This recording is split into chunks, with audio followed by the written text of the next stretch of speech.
President and CEO of Ticoscen Incorporated.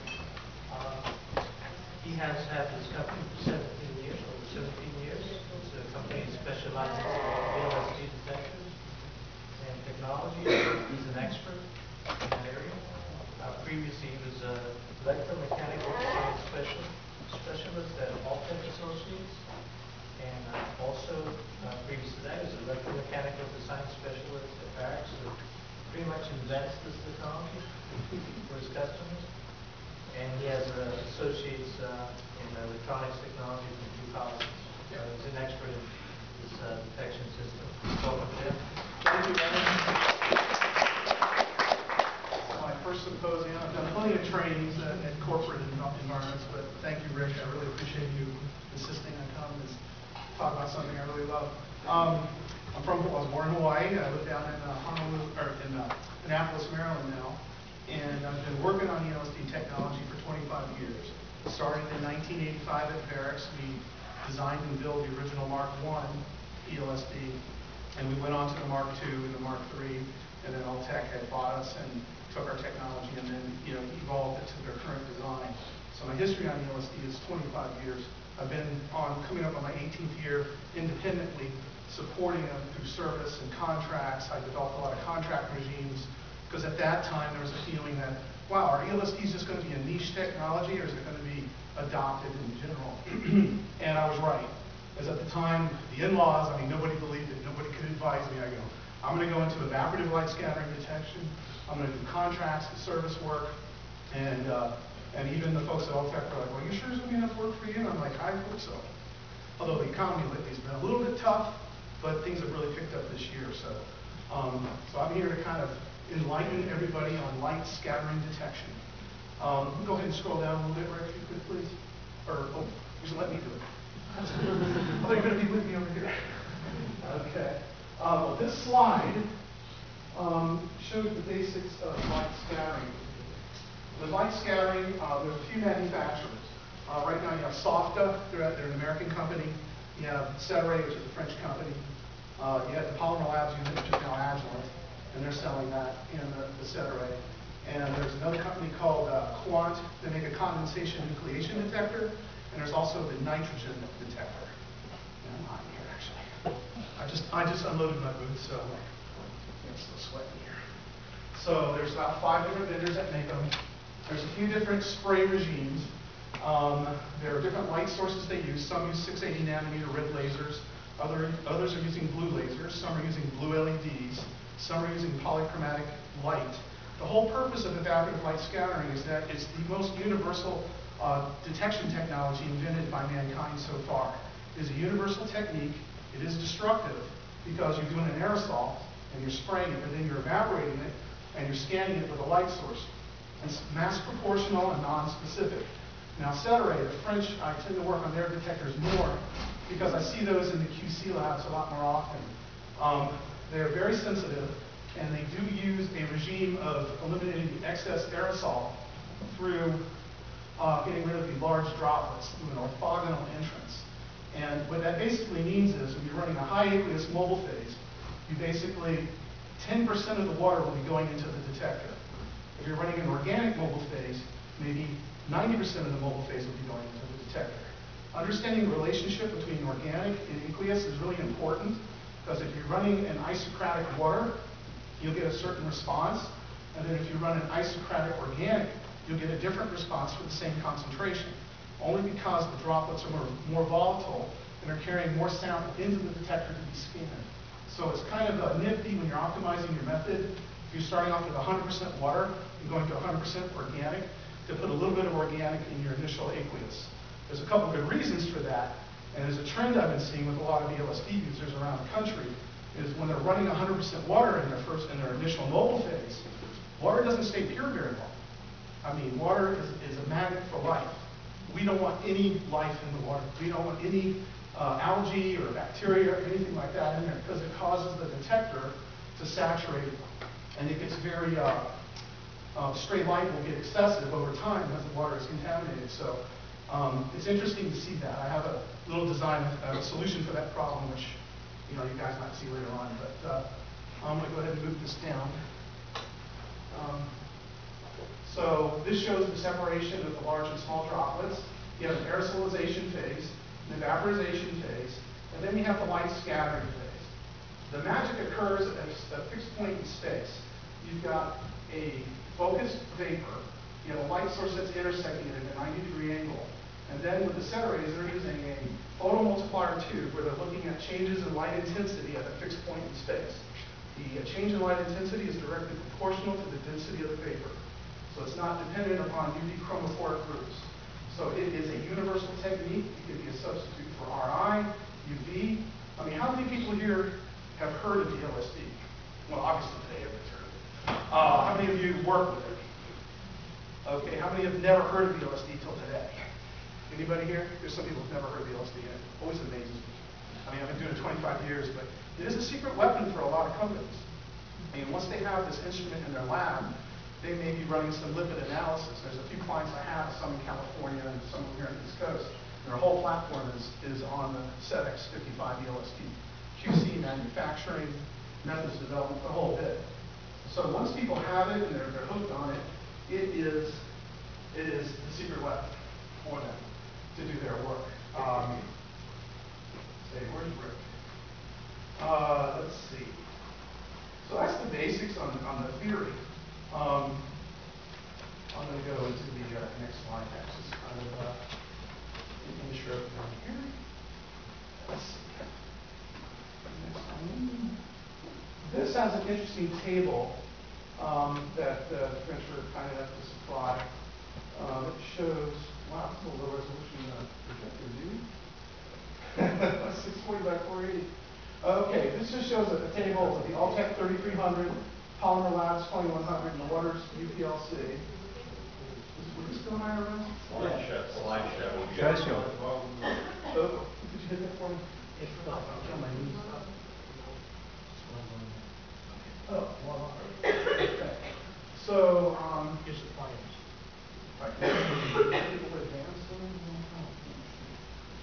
Okay, so the ESA CAD, there's a few types of ELSDs. It's getting interesting in the marketplace because I'm factory certified on most brands of ELSD.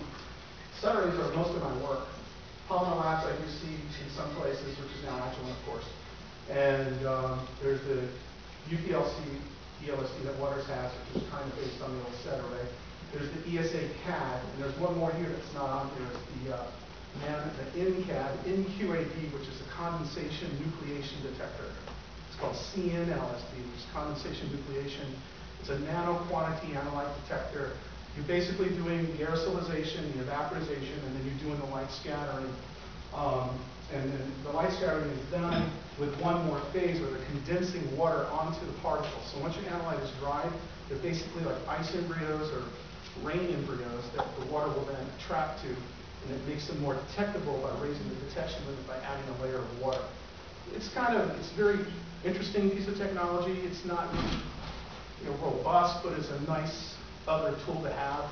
If you're like some companies that have a lot of money, they'll have one of each. Some people will dedicate to a certain platform, but some companies that do an R&D will have one of these different types of detectors. So there is the CNLSD that's not on here. The charged aerosol is been around for a few years. They're talking about putting ELSDs out of business. ELSDs aren't going anywhere. They're really a useful tool. The most interesting application I've seen of an ELSD was at Pfizer, where the scientist in the late 90s, he was running PDA detector, RI detector, conductivity detector in series. Then he split to a nitrogen detector, an ELSD, and a mass spec at the end. And he called it detection by democracy. So I thought it was an interesting term. It's true, because the UV will say, okay, I see 2 peaks. RI says, okay, I see 3. And then conductivity may see something that's conductive. And then the ELSD sees 5 peaks. And then the mass spec is there to determine if there's some coelution or something else going on. But if you're glutton for abuse and trying to maintain all kinds of machines like that, you can try that yourself. But not a lot of people have a budget for that. But that was the most interesting thing I've seen. Generally, another term that's referred to as ELSDs is a poor man's mass spec. Any methods you develop on an ELSD will work on a mass spec. Anything that works on a mass spec will generally work on an ELSD. But anything that works on UV won't necessarily work on an ELSD or mass spec because of turbidity, residue after evaporization. There's all kinds of things that these things can see. The ELSD is an excellent turbidity detector. It will see everything. Things you don't want to see, things you didn't know were there, like column bleed, dirty solvent, precipitation. Because when you're evaporating your mobile phase and you have salts and buffers in there, they're going to turn into crystals again, and they're going to scatter light, and they're going to saturate your detector. So noise is two things in an ELSD. It's saturation and noise. The way you look at noise is, think of a lake. The depth of the lake is your stray light that ties up your dynamic range. Your noise are the waves on top of the water. So you can have noise down here or noise up here. It can be the same. But if you're tying up a lot of your dynamic range due to turbidity, that you lose dynamic range on your sample. So you want to keep your turbidity down. The SETX ELSDs, the one thing that's unique about them over the Altex, see, I've got different color lasers. I'll show it here. The set arrays are using the blue LEDs right now. The newest design is using a blue laser, which is a 4 or 5 nanometer blue laser. The Altex are using a red laser. Polymer Labs is using a blue LED. Waters is using polychromatic halogen bulb. ESA cat, of course, discharge nitrogen. There's no light involved. And the CN LSD is using a red laser also. So there's something to be said about that, just philosophically. If people are going to claim that an ELSD is a universal detector, and you want to be truly universal, and you have the unfortunate coincidence of running into a compound that happens to absorb that wavelength, you may not detect it. You may not see it in the red or in the blue. And I had that happen to one client in both cases, in the red and the blue. And it's 1 in a million, happened to him twice. So the way they resolved the issue is they went back to an older set array ELSD 55 and a 75, which has a polychromatic halogen bulb. Took the same vial, went up to the other HPLC, ran it, saw the peak. And they went back and they did a color scan on it and said, wow, this thing's absorbing 630 nanometer. Can't be seen. But the polychromatic, good old-fashioned halogen bulb did a better job than the LED or super duper laser. So it's interesting to see the design trends in some of the designs where they're going to high intensity, high reliability light sources, but they're getting away from the polychromatic aspect. So I have a few clients that are using the SETX 55 and the 75s. They have a polychromatic halogen bulb. Well, it may be old, but damn it works. And it's less likely you're going to miss something. So it's interesting to note that the light sources are shifting around a little bit. The spray regimes, like for set array, they're using a orthogonal glass cell. Altec is using an impactor. It's now a stationary impactor on the 3300s. On the 2000s, they have an impactor on, impactor off function, which causes confusion and users end up chasing their tail around in circles. Like, well, what's right, what's wrong, which way do I go? It's like, just ignore it, just turn it off, don't use it. It's generally a way to get rid of, if you're running a high aqueous mobile phase, there's a lot of surface tension, you want to get rid of that extra water, so you use an impactor to split it. The set array uses the orthogonal glass cell. These guys use an impactor. Polymer Labs uses a similar approach on their orthogonal spray.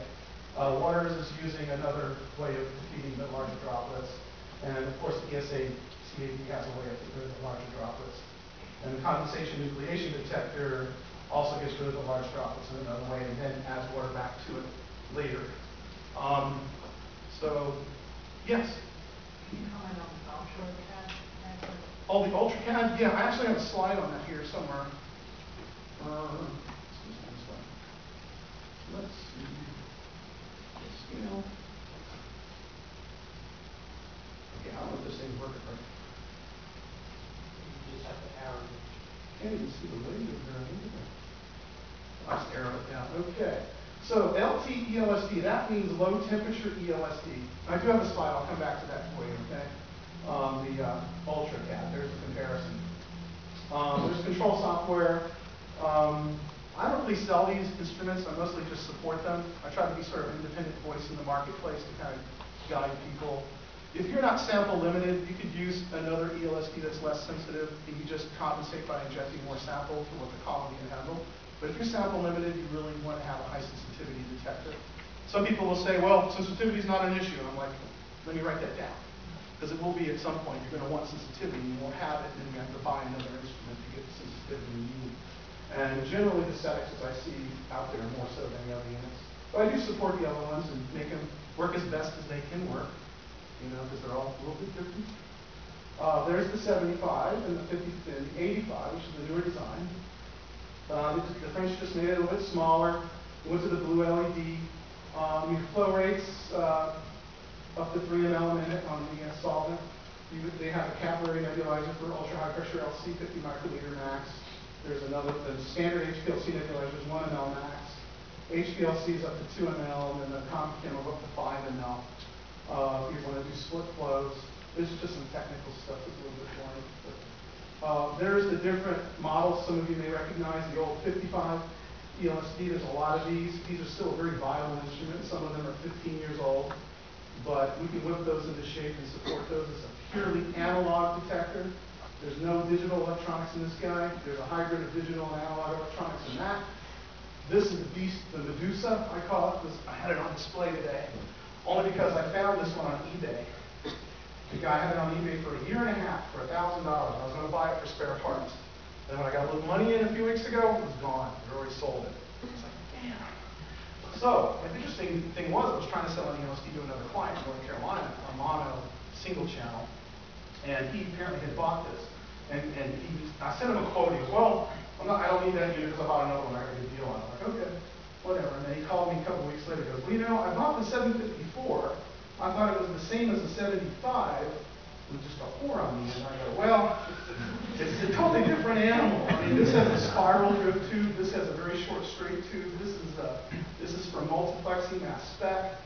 When you're doing, like, you can stack these two and have 8 element paths running off of 8 binary gradient pumps, which is just crazy to do, but people have done it. I've seen it done a couple times.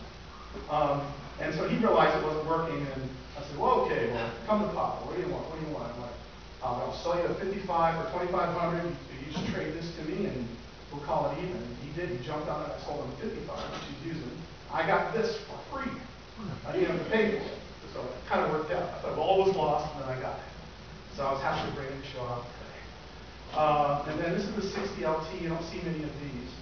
And of course, the 85 is not the latest, because this is a little bit older, because there's a newer unit I'll talk about called the 90 ELSD. So these are the ones I predominantly work on right now, but work on the Altex and some of the other brands too. This just shows you your flow rates here. You got the capillary, HPLC, you know, 2 different ranges of flow, and the Chromatography nebulizer, depending on the flow rates. And back to that, here's a little glucose test showing the 20 nanogram injection. This is no column. One thing you need to understand about the SETXs too, and some of the other manufacturers don't make this very clear, is that the SETXs are using photomultiplier tubes, it's PMT.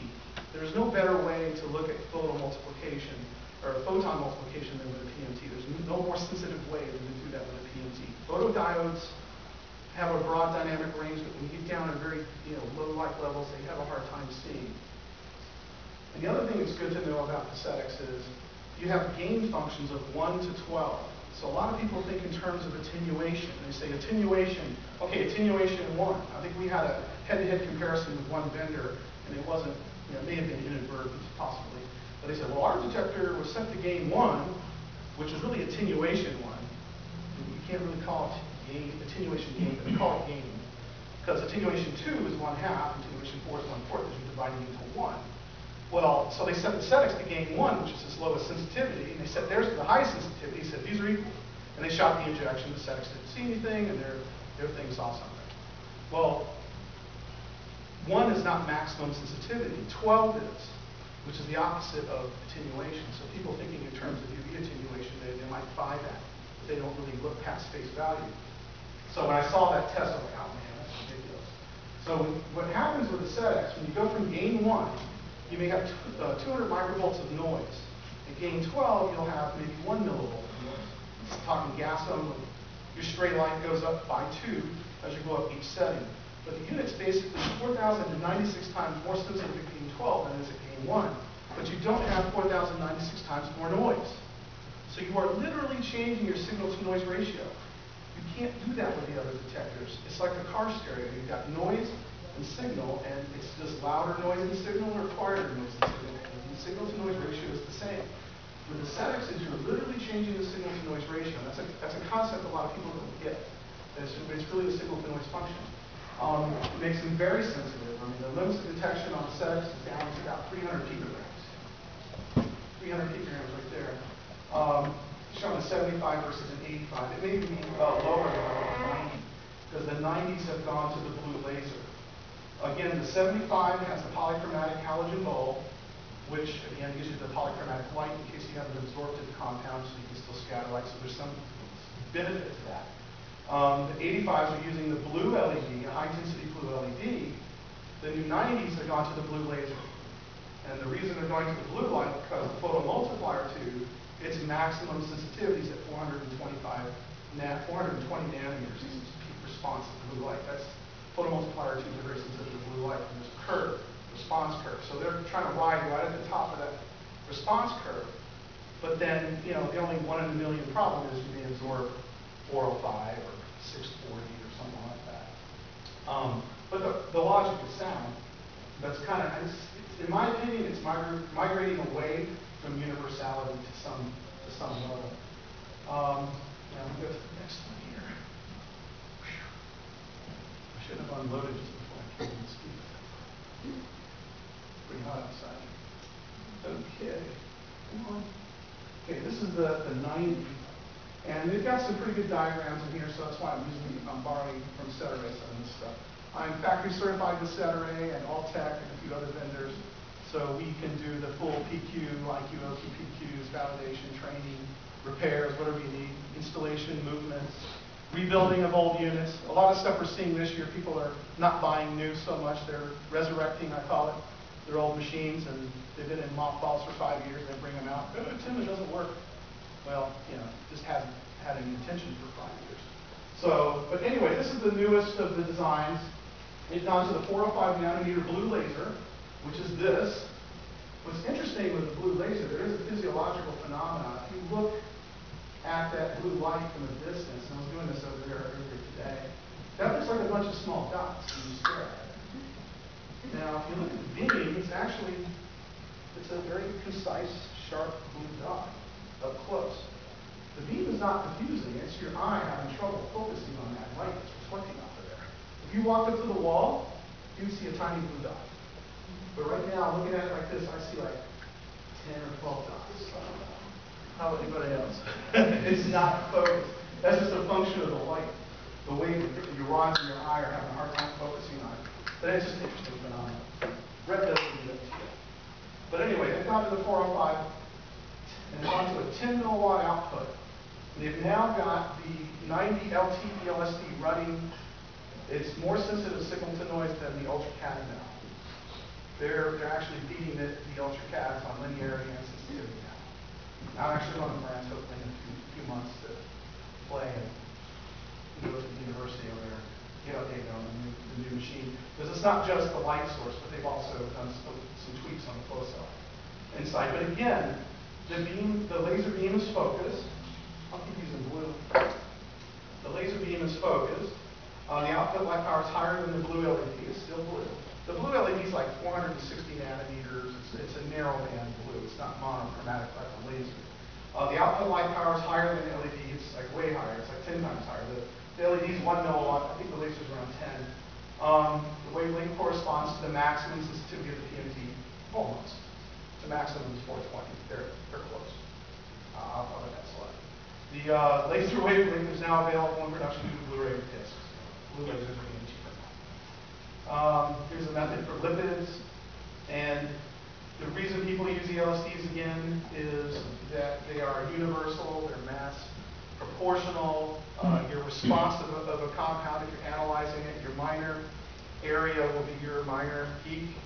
Your higher peak will be your higher concentration. UV is not necessarily that way. UV can give you a huge response on a high UV chromophore, small percentage. You have a large percentage compound with low UV, and you can be the opposite of your actual concentration unless you actually calibrate it against the standard. The ELSD will give you, relative concentration in one month. That's kind of a nifty feature. It's a qualitative way to look at your compound to see where you're at. It's reasonably linear. It's often used in concert with mass spec in tandem with UV.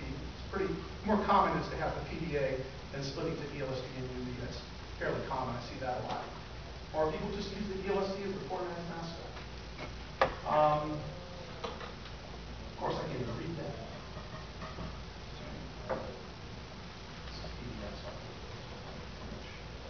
This is some applications. Just email me. I will send you this presentation. You can read it. Here's a comparison of the 85 to the 90. This stuff is showing about 2 or 3 times more signal to noise response to the 85. And here's the condensation nucleation detector I was telling you about. It's made by Njcg, where they're adding water to the analyte to make it more detectable. It has a pretty good signal to noise. Other ELSD, I'm not sure which one that is. They're just showing how their 90 is doing. They're showing separation here, good resolution, signal to noise, air lanes, 10 ppm each. Very low concentration. 5 nanogram injections that I do for performance qualifications on these. I often get 600 to 1 signal to noise ratio, running 5 ppm 20 microliter fixed loop injections. And with water, 1 ml a minute, we're throwing away 90% of the mobile phase and 90% of the sample, and you're still getting a 600 to 1 signal to noise ratio, throwing away 90% of your sample. That should give you an idea of how sensitive these are. They're literally detuned because they're so sensitive because they're using the photomultiplier too. And when you get into the gain 12 type applications, that's where the discipline kicks in and making sure you've got a good column. You've got low silica bleed, you've got clean solvent, you've got fresh water. And constantly I'm running into people with water issues all over the country. I go in and they got noise and drift problems and spiking, and I go, well, what's your solvent A? Well, it's 100% water. And I go, when did you change it last? Oh, about 3 weeks ago. It's right next to a window. And there's algae floating around in there, and it's all pumped through the detector. Now, UV may not react to that. UV's quiet. The ELSD is protesting like crazy. Columns clogging up, the pump's having problems. So if I can't change human behavior, I've got a product that'll fix that problem. I've already got a prototype. I had it on the bench. I had it over there today. It's just basically having a timer UV light in the water that will just irradiate the UV light every 5 minutes, every half hour, just to suppress anything that's trying to grow in the water. Because I want sterile water. I don't want anything to grow in it. If things want to grow, we're trying to stop that. It's an interesting dichotomy. But for science, we want the water to be a solvent and just be dihydrogen oxide, not dihydrogen oxide with things swimming around in it. Here's showing the linearity comparison of condensation nucleation light scattering detection. Charged aerosol linearity is 0.9927, 0.9667. This is showing the linearity of an 85, and they're showing more linearity, more consistently on the 90 now with the laser. It's in line with these guys. So linearity has been improved, sensitivity's been improved on this detector, and I can't wait to go to France and crack that thing open and see what's in there. Cortisone, cortisol, charged aerosol detection versus ZX90. Just showing you the peak widths. The resolution is very good. You get very sharp peaks, not a lot of band broadening. That, I don't know what's going on here. Response curves, showing it's reasonably linear, out to 12,000, 1 to 12,000 out here. I read that earlier, so I know what that says. So it's going from 5 ppm to 1,000 ppm on 10 microliter injection, linear. Phenolic acid analysis with CAD, charged aerosol. The slides there that you asked about. Not going to here. No. Cortisone. This is showing, this is the charged aerosol detector, the pink line, and the condensation nucleation light scattering detector is the blue line. And then they're showing the peak width on the 90, how much sharper it is, and the response is equivalent. And actually, they're only running the ZX at gain 8 to get this response, and they've actually got this knocked down. If they went up to gain 12, they'd probably drive that peak height way up. But they're really emphasizing peak width here more than anything, as compared to the CNLSD and the charged aerosol. This is showing more peak efficiency on 4 components that were separated in the resolution. They're showing a 4 nanogram injection you can just detect. And this injection is, they're saying 250 ppm each. Now we go here. This is the Ultra Corona that you asked about. They're comparing the Ultra Corona to other ELSD, whatever, the other one is. But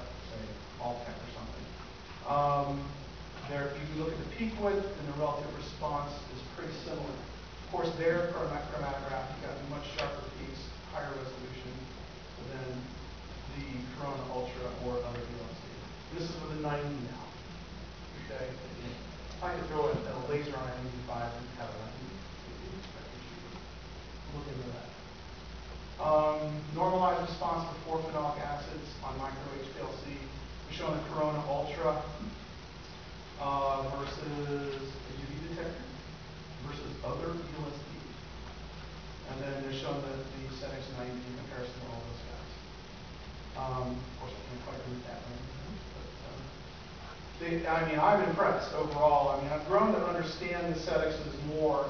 Because my background is really in design and manufacturing. And I did 9 years working at Varex. I got hired as a temp, and I had no idea what I was doing. And we're building preparative LC, prep GC, custom tools and devices we designed for the USDA. And I was just fascinated just with the science and all that. And ended up there 9 years. And then I decided to focus on ELSDs. It's a fascinating career.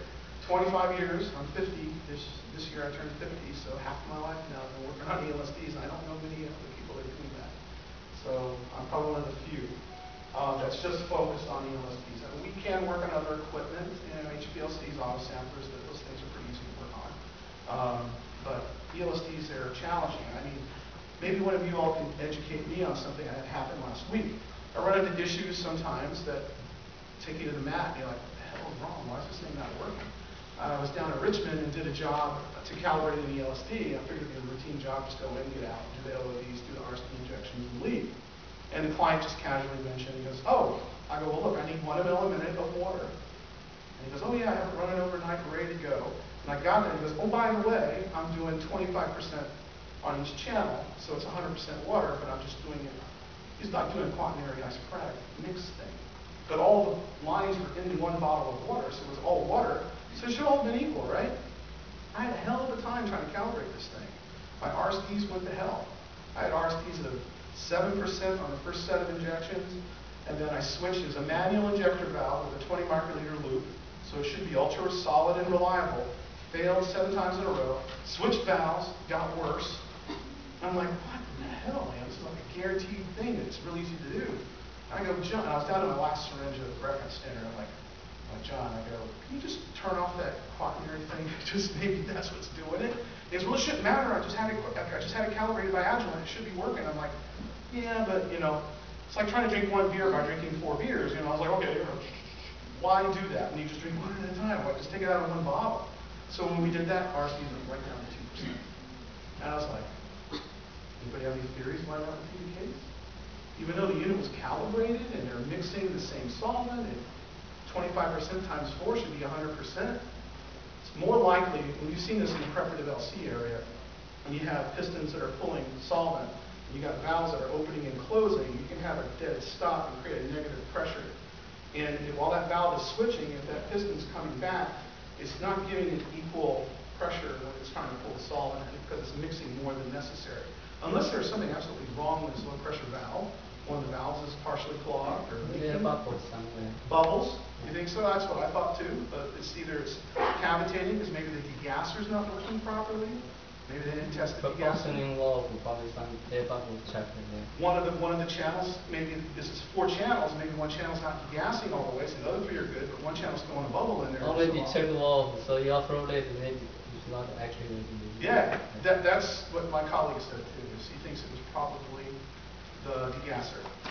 I have a question about your presentation. You just mentioned the picture. It just showed the picture of ELSD and CAD and the nano-quantic analyzer. And I think I don't have experience with ELSD, but I did evaluate the NQAD, the condenser. So what I noticed, like let's say if I have a QL concentration, I inject it, I get the signal to noise 1,000. But I dilute 1:1 with dilute, and then I got signal to noise maybe 5. So in that, to me it seems like it's not very linear at that low level. And on the NQAD, so the condensation nucleation detector, right? I didn't use ELSD, but I think the mechanism is similar to the ELSD, just add one condensation step. So then, actually, even if you have peak heating, you're not going to see that. At low level, it just suddenly, like the response dropped. So then you get a very nice picture. Yeah. I was testing one down in Georgia a few weeks ago. I installed an NCAD for a client, and I was using reference standards. And the first few injections looked really crappy, and then the next few looked great. and what's going on inside that instrument, the little in-cab, the little tiny little box. There's a lot of technology packed in that little guy. I mean, you almost need tweezers to work on the thing. When I'm working on it, it's so delicate, it's not a lot of room to maneuver. And there's something with that system you having to equilibrate, because you've got to nebulize efficiently, then you've got to evaporate, then the wicking material has to wick and emit the water droplets, and then it has to condense consistently, and that's dependent on gas flow and solvent and things like that. And then it's sending this to that little tiny nozzle, and then so according to NCAT, they have KCUs, kilo condensation units. They have their own unit of measure. Rather than millivolts or absorbance units, they're using KCUs, Kansas City University, whatever. Kilo condensation units, which is theoretically 1,000 droplets per unit per volt. And how, maybe there's something wrong with the nozzle, it's partially clogged, or there's some precipitants, or, because you would think the peak would then be half. No, actually what I want to say is the one you just showed the chromatography, CAD has a very bad picture, but maybe that's exactly, that's the original picture you should get. Because I connected, kind of like I connect the UV detector before CAD, and the picture matches very well. But if after UV detector, I connect to NQAD, I got the artificial, very sharp peak. But I think that's not true peak. Yeah, it may not be, because the NCADs they're kind of finicky, because there again, we're getting back to the issue of people using 100% water. Because what does the condensation nucleation detector need? It needs 100% water in its reservoir, because it's feeding that. Well, how old is that water? Maybe they've let the NCAD sit for 3 months or 4 months, and things are now growing, and you've got algae in there, and there's too much water going in, and there's some contaminant that's getting in. I've taken those apart, and I fixed one that had that exact issue. It had tons of algae in the reservoir. There's a little flow valve that jammed. The unit was flooding. So those need some special attention there, and you can't even tip that unit on its side. If you tip that unit on its side, it's foul, because there's water in that reservoir. As soon as it tips, boom, you got to take it apart and clean it. And keeping it sterile, if you're not using it in QAD, you're going to have to, and I talked to the designers, I said, well, look, you need to put like a UV lamp in there, try to suppress that stuff. You have to do something, because it's going to create a lot of work for me and a lot of aggravation for the client. But they say to run the NCAD for about 3 hours, disconnect the water, and let the wick just evaporate and dry that thing out. And then turn it off if you're going to store it for a long period of time. Get rid of the water, because the water's sitting in a cold, dark place, and things will start growing immediately. So the NCAD has that Achilles heel if you're not disciplined with the water. So another question, typically we think the ELSD is not linear, it's quadratic response. Well, the ELSD is linear. It's the sigmoidal response when you get way out there. It's not linear like a UV. Here's an example of linearity, and we hear the linearity argument all the time. This shows the charged aerosol CAD running. They're going from 0 to 10, 20, 30, 40, 50, up to 100% over time. You see the nitrile in water. They're pushing it up, and you can see how the charged aerosol starts having problems with the nitrile. The condensation nucleation detector does have a little shift in how it behaves as you increase the organic. The SETX90 is showing pretty flat response all the way across. Again, this is probably ticking up a little bit because your organic solvents will carry more solvent into the detector, more so than the aqueous. The aqueous is high surface tension. If you're running aqueous, 90% of your water is going to waste, 10% is going into the detector.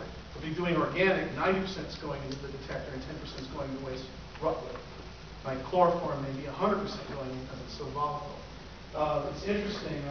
So you have an early eluting peak, and you're using a high aqueous, 100% water mobile phase, and your early eluting peak is not giving you the LOD or the LOQs that you want. You might try putting 20% organic into your solvent A, and then maybe that'll drive your response up, because you're playing with that orthogonal spray. You're getting more of the MIE droplets, you're getting the tiny droplets, the aerosol, because the solvent has less surface tension, so you're getting more sampling. So you can play with the detector that way. There are other things that affect sensitivity, which would be poor nebulization. Your light source is going out, which can happen. Your light source goes out completely, you see nothing. because you need to have light for light scattering to occur. You need to have evaporization for the light scattering to be efficient, and you need to have nebulization. So there's a trifecta that has to be in balance for these things to work. With the NCAD, it's like a quadfecta or whatever. It's like they got way more variables that have to be happy. And that water has to be clean, but often the water is not. The water is contaminated. Linearity, they've got the 90 pushing out. I think the next slide talks about the NCAD. The NCAD, you know, the charged aerosol detector, not the NQAD, but the CAD, claims more linearity. Okay, I'm back to one. But they've improved the linearity because they're using a laser, and they've done some other stuff in the optical cell. So I'm going to learn about that some more. But they've improved the linearity on the ELSDs. They're linear out to a factor of 10. They showed it was linear up to 12,000. So it just depends on how many orders of magnitude you're going to go before you saturate the detector. I mean, UVs, yeah, they're linear, but UVs are partially blind. They can't see everything. UV detectors will miss, whole peaks. ELSDs will see everything, so, you live with, you won't have quite as much linearity as a UV, but you've got linearity. There's another way to get the detectors to be more linear, and NCAD folks have said to do this, the charged aerosol folks. And one of my clients did this. They take a solvent, and they take the mobile phase that they're running, and they do a reverse gradient on another pump, and they blend that solvent post-column.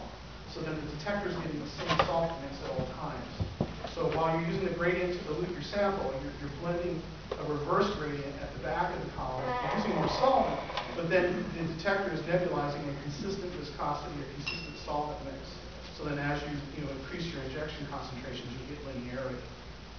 So that's another trick I've heard some clients use, but you have to be willing to run more solvent and be less green, I guess. You can do that with UHPLC. There's probably less solvent waste involved. But again, with ELSD, you're sending it off to the atmosphere. That's another thing with ELSDs. I thought about their emissions. People running all these ELSDs in organics, they just go out to the atmosphere. Nobody's really running them through carbon scrubbers or anything like that. I recommend running with nitrogen. Some people are running them with compressed air. The compressed air should be very dry and clean, but sometimes it's not. You want to use clean, dry nitrogen. Nitrogen is reasonably inert at low temperatures. And that's about it on the presentation stuff. I can take questions, and I'd like to hear some problems or successes that other people have with these things. I'll just throw up my QR stamp if you want to get my information. You got a smartphone? Yes? One more question from you. So, can you use ammonium acid or ammonium formate in your mobile phase? Yes. I mean, your volatile buffers are okay. Non-volatiles you want to avoid, like sodium chloride, sodium phosphate. Stuff that you can use in UV, those things are okay because they stay in solution. But as soon as you start to evaporate, because you got to remember you're going to a dry gas state, so whatever's in there can precipitate in solid is bad. You want to use volatile buffers, TFA. Yeah, actually, if you use, for example, for CAD, if you use TFA, it's okay. But if you just add maybe 1 millimolar ammonium formate, the baseline noise will increase maybe 100 times. Wow. So yeah. I don't know, like for ELSD, will you see similar? You won't see that kind of interaction. With the NCAD, what's happening, the whole purpose of the NQAD is they're doing nano-quantity analyte detection. So you've got a very tiny rarefied sample, a real low concentration, you don't have a lot, you want to do a bunch of injections with it, and get the LODs and LOQs where you want. So they're adding water droplets to the analyte to increase its detectability.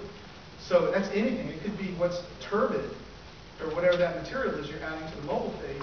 It's then condensing on that, and it's just raising your stray light. So the more stray light you have, the less dynamic range you have. And the things that add to your stray light, it depends on your gain setting of the SETX at least.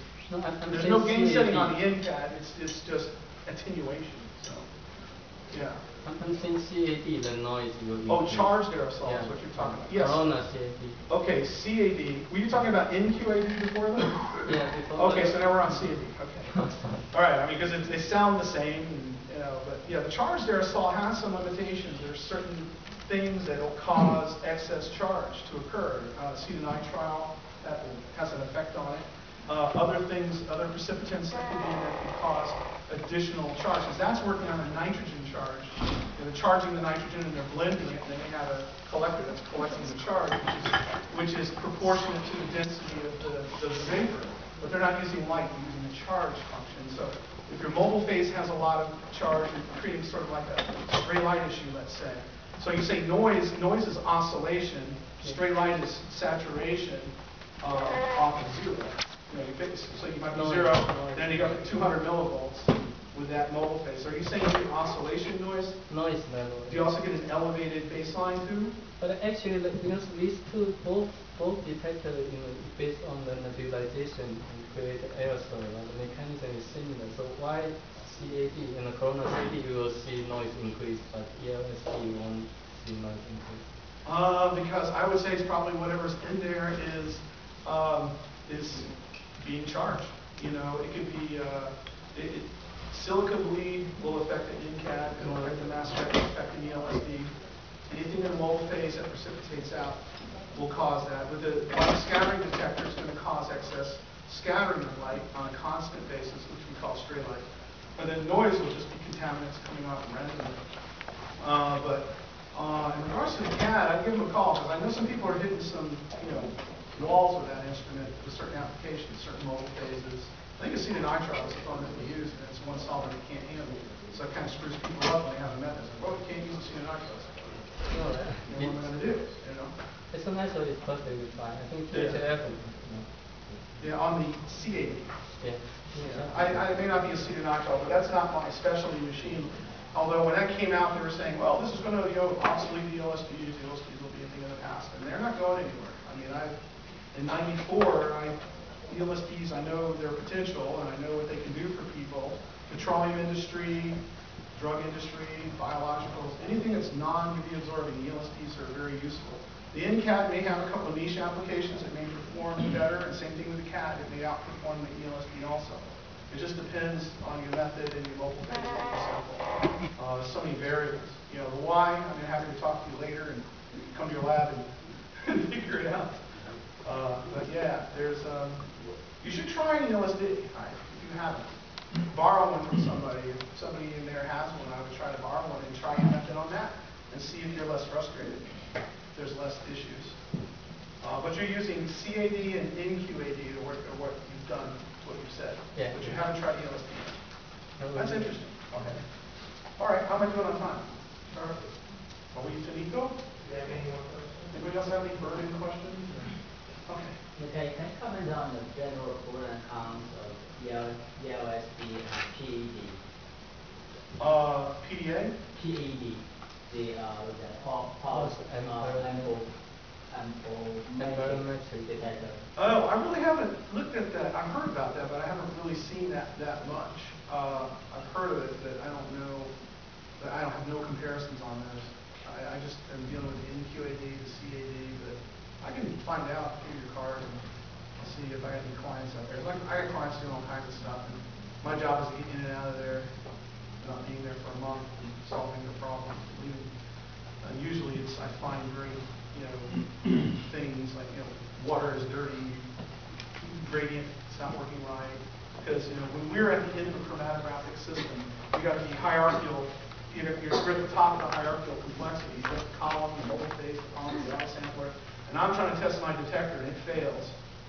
Is my detector really failing, or am I troubleshooting your upstream equipment that's having a problem? So it takes you to the max sometimes trying to figure this stuff out, like the quaternary mixing thing, which you would think would be normal.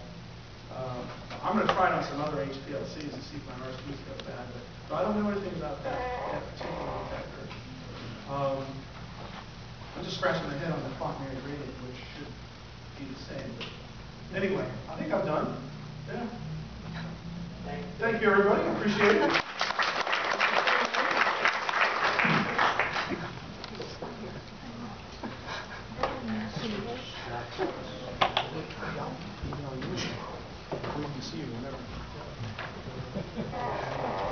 Now would be a good time to take a break if you want. Yes.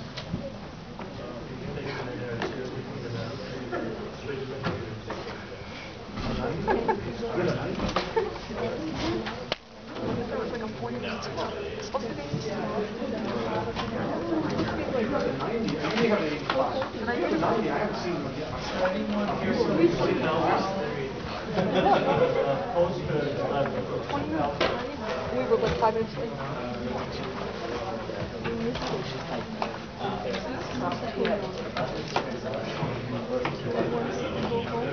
Not go home, he's back to work.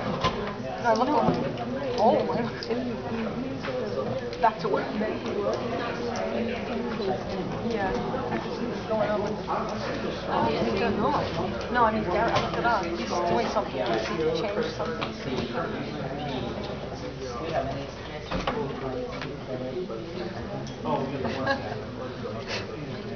But if it's... Peter. They're not...